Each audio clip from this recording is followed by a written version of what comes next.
We wanted to hear you sing it. Hi, everyone.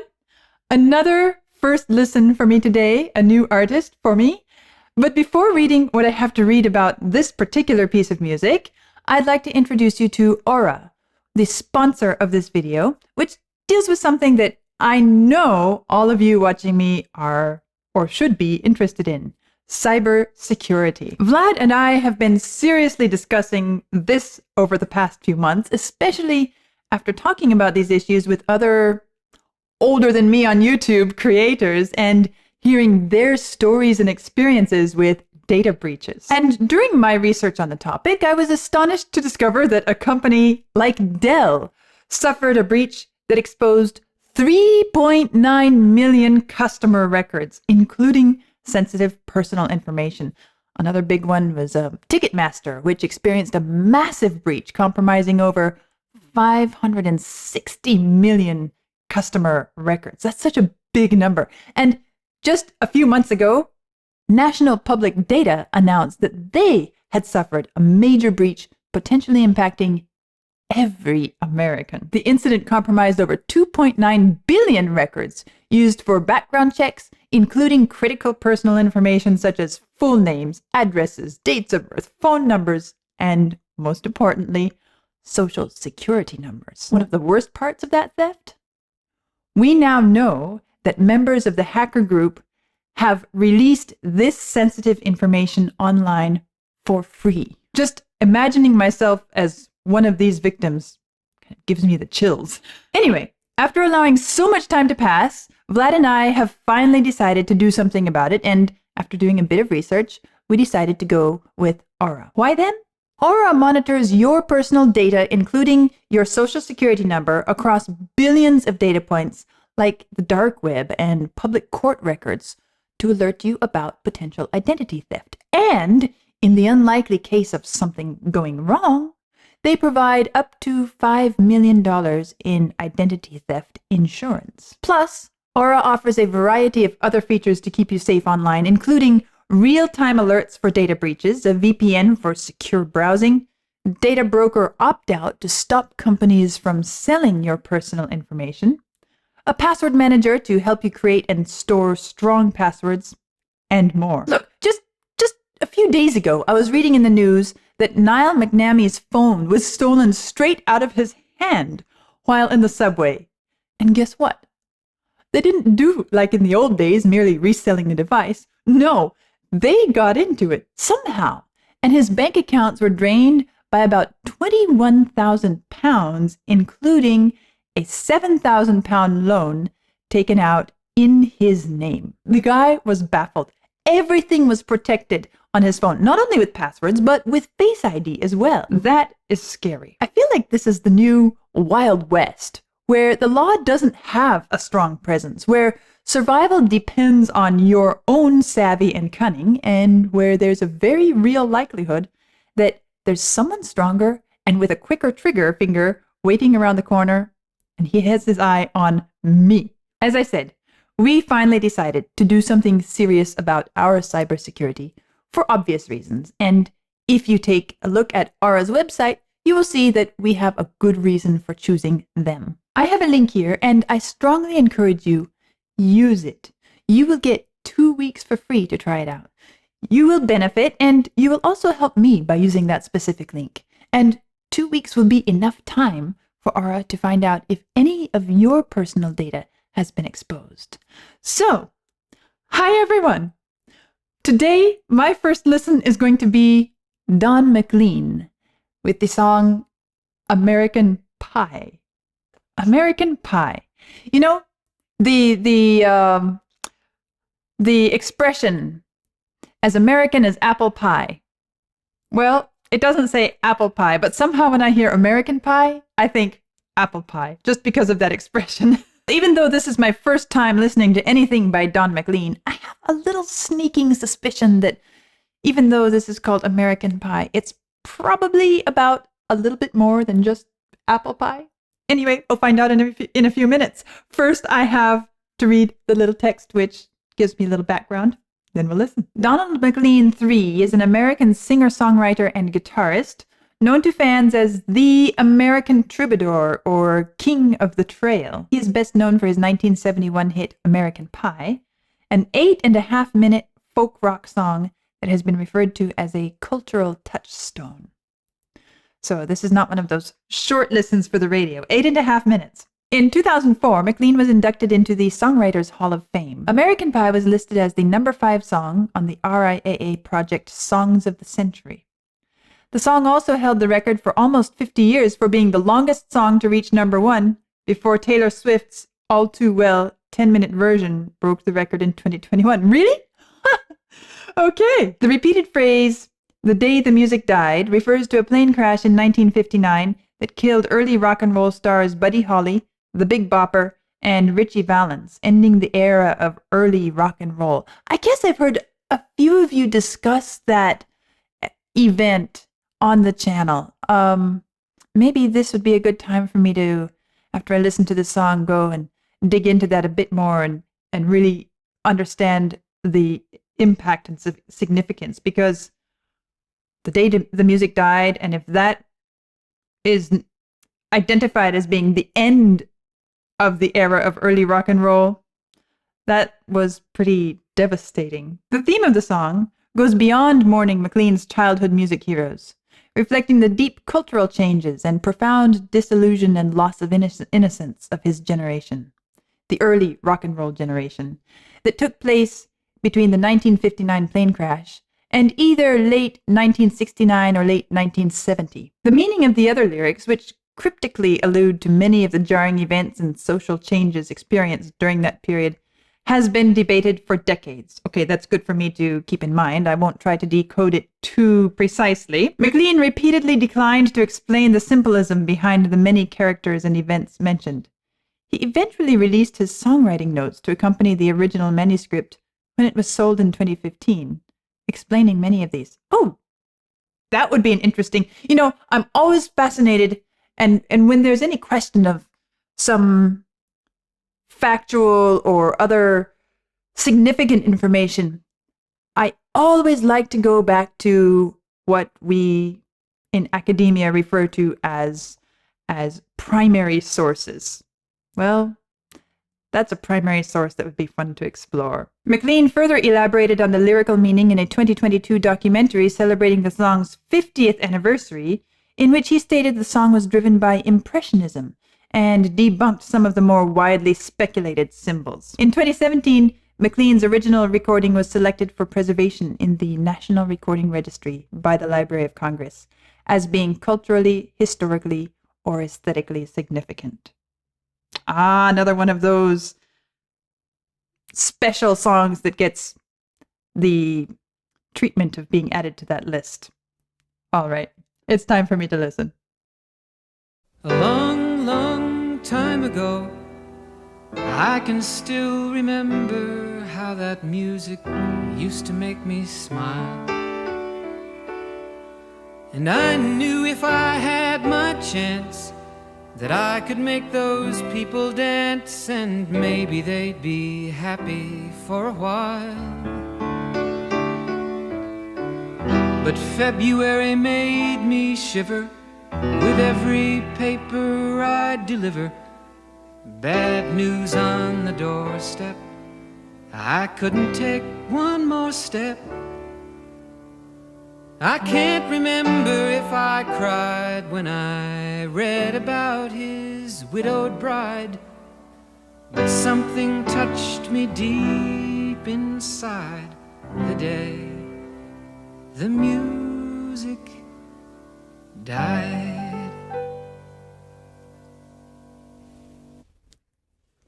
Well, it has a very nice folk song feel right from the beginning. It makes perfect sense that it is considered a folk rock song. Although up to this point, we could simply call it a folk song if we wanted to. But nice voice, nice treatment of the melody, nice little bit of ornamentation on just the right notes, and it's very rewarding to listen to. The music the baby just holds. So bye bye Miss American Pie. Drove my Chevy to the levee, but the levee was dry. And them good old boys were drinking whiskey and rye, singing, this'll be the day that I die. This'll be the day that I die. Did you write the book of love, and do you have faith in God above? If the Bible tells you so. Now do you believe in rock and roll? Can music save your mortal soul? And can you teach me how to dance real slow?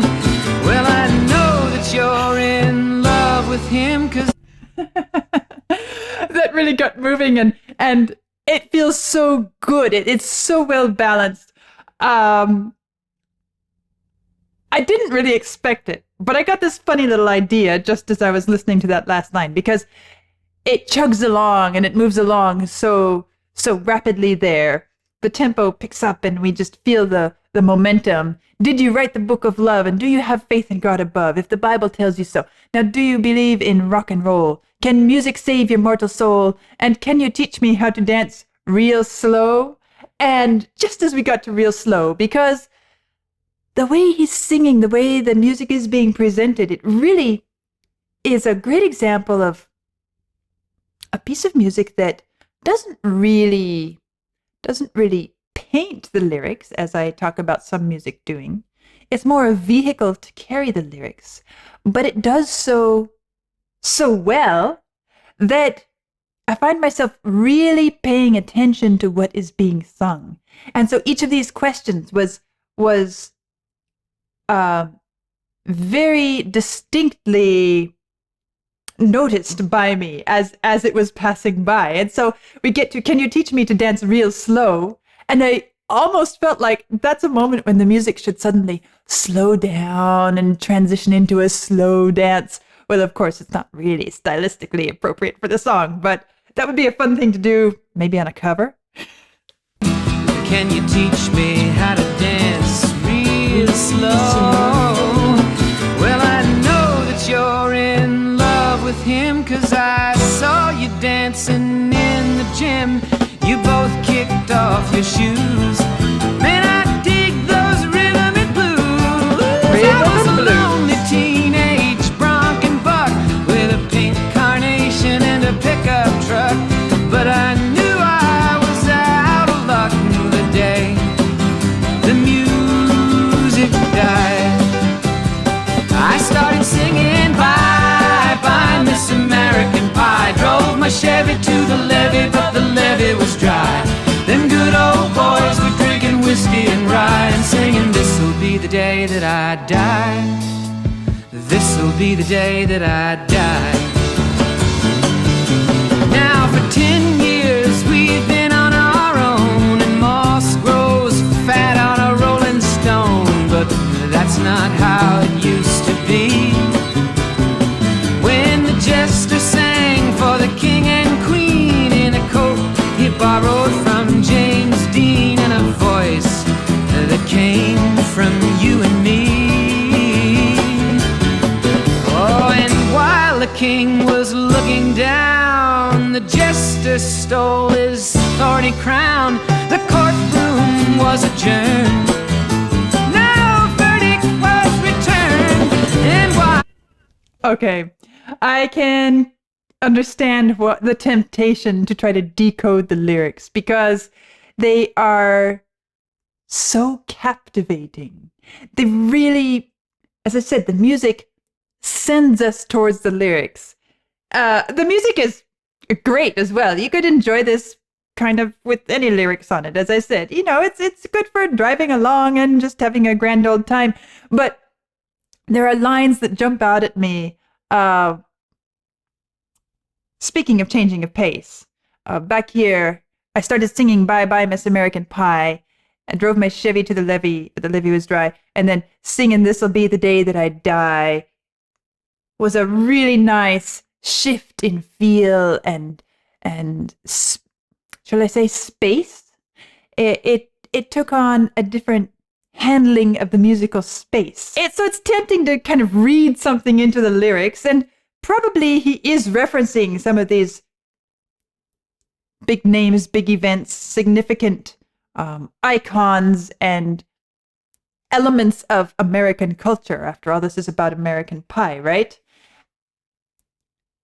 But it's after that it really pulled me into this verse. That's not how it used to be, when the jester sang for the king and queen in a coat he borrowed from James Dean, and a voice that came from you and me. Whether or not this is referring, it should be decoded very deeply. I feel like this line, and a voice that came from you and me, is so eloquent and perhaps reflects the way people felt about that early rock and roll, that it was a voice that expressed us, our lives. It was the voice of the common, everyday person. It wasn't some highly educated, artistic, something that maybe we don't relate to fully in our own lives. A voice that came from you and me. That line really stands out, and I find it incredibly beautiful the way it builds up to that line. That's not how it used to be, when the jester sang for the king and queen in a coat he borrowed from James Dean, and a voice that came from you and me. To me, that is so beautiful there. Okay, moving on. His thorny crown, the courtroom was adjourned. No verdict was returned, and while Lennon read a book on Marx, the quartet practiced in the park, and we sang dirges in the dark. The day the music died, we were singing bye bye Miss American Pie. Drove my Chevy to the levee, but the levee was dry. Them good old boys were drinking whiskey and rye, and singing, this'll be the day that I die. There it is. This'll be the day that I die. Yeah, that chorus, so nice. This'll be the day that I die. Ta-da. This'll be the day that I die. Nice shifting of the rhythmic flow of the lyrics, the spatial feeling of the music, all of that there. So nice. This'll be the day that I die. This'll be the day that I die. Helter skelter in the summer swelter, the birds flew off with a fallout shelter. 8 miles high and falling fast. It landed foul on the grass. The players tried for a forward pass, with the jester on the sidelines in a cast. Now the halftime air was sweet perfume, while the sergeants played a marching tune. We all got up to dance, oh, but we never got the chance, 'cause the players tried to take the... I love the way the various instruments contribute to the musical feel of this. The piano, this would be such a fun piano part to play. Not particularly an easy one. You've got to have fast fingers and really live your life on the keyboard for that to come out so nice. But the piano is such great fun. But it's not just the piano. It's all the percussion elements. It's the bass. It's the guitar. Everything. Each one. This is one of the things I talk about a lot, is the clarity of each instrument. And I love how each instrument feels like it has its own voice, its own part to contribute. And at the same time, they blend so incredibly well. The textures, the tonal colors, the overall balance of who's doing what and how it fits together. It works so well. And it's one of the things that makes this such a rollicking good tune to listen to and something to drive down the road. The sergeants played a marching tune. We all got up to dance, oh, but we never got the chance, 'cause the players tried to take the field. The marching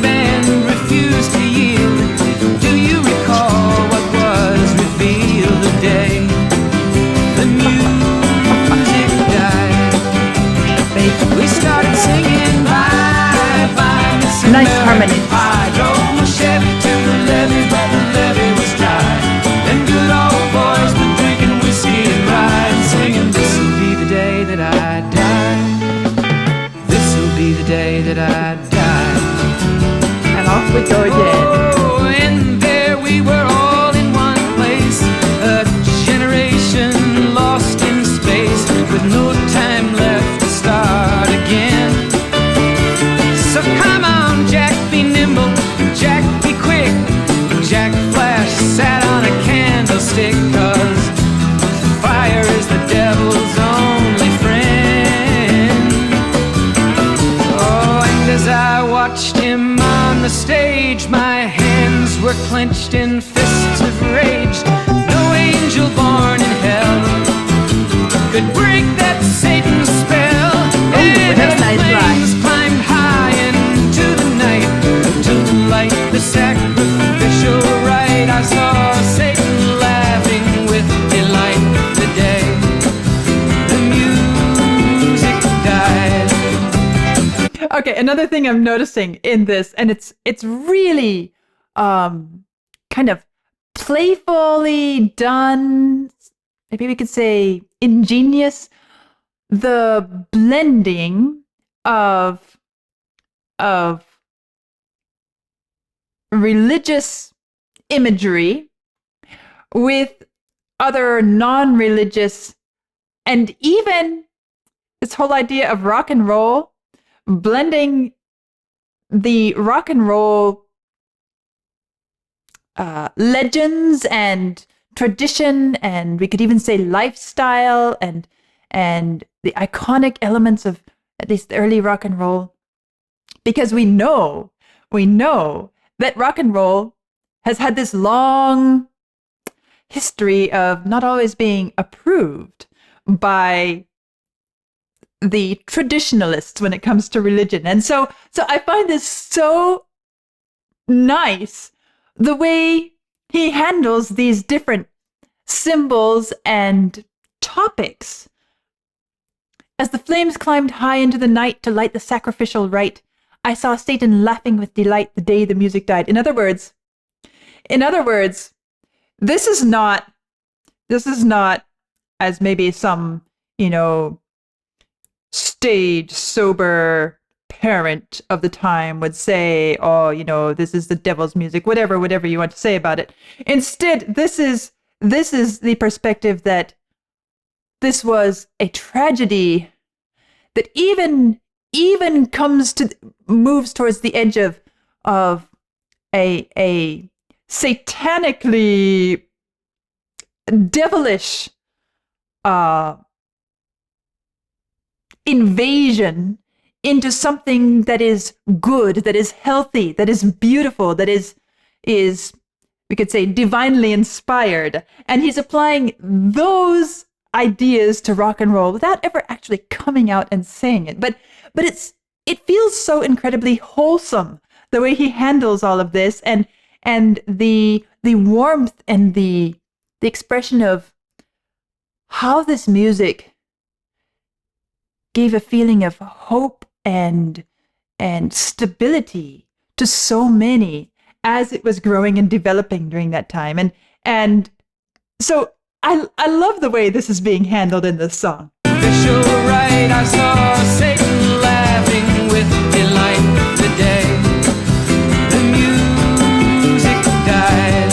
I have another thought on that. He was singing bye, bye, Miss American Pie. Drove my Chevy to the levee, but the levee was dry. And good old boys drinking whiskey and rye, singing, this'll be the day that I die. This'll be the day that I die. I met a girl who sang the blues, and I asked her for some happy news, but she just smiled and turned away. I went down to the sacred store where I'd heard the music years before, but the man there said the music wouldn't play. And in the streets the children screamed, the lovers cried and the poets dreamed, but not a word was spoken. The church bells all were broken, and the three men I admire most, the Father, Son, and and the Holy Ghost, they caught the last train for the coast. The day the music died, and they were singing, bye bye Miss American so Pie. nice. Drove my Chevy to the levee, but the levee was dry. And them good old boys were drinking whiskey and rye, singing, this'll be the day that I die. This'll be the day that I die. They were singing, bye bye Miss American Pie. Drove my Chevy to the levee, but the levee was dry. Them good old boys were drinking whiskey and rye, singing, this'll be the day that I die.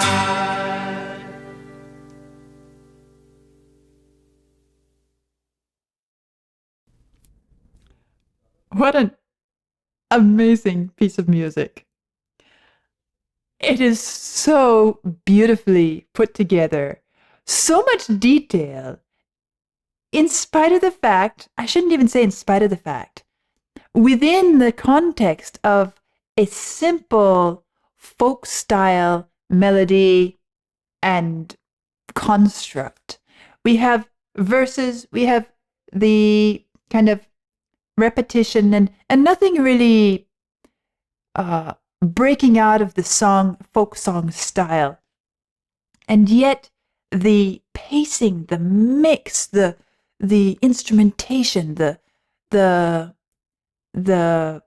incredible control and expressive elements, the change of pace, the change of tone, the change of feel, it all is placed so naturally, so easily, and so perfectly within this style of music that it just comes out. I have to say, it's beautiful. It's truly beautiful, and it's moving to listen to. Well, I had to laugh just as soon as I paused and talked about the nice handling of the religious symbolism with the cultural and present day events and everything going on, and how beautifully it was being handled. Then just after that, that became even more assertive and dominant in the piece. I mean, this verse is really almost it's almost laughable.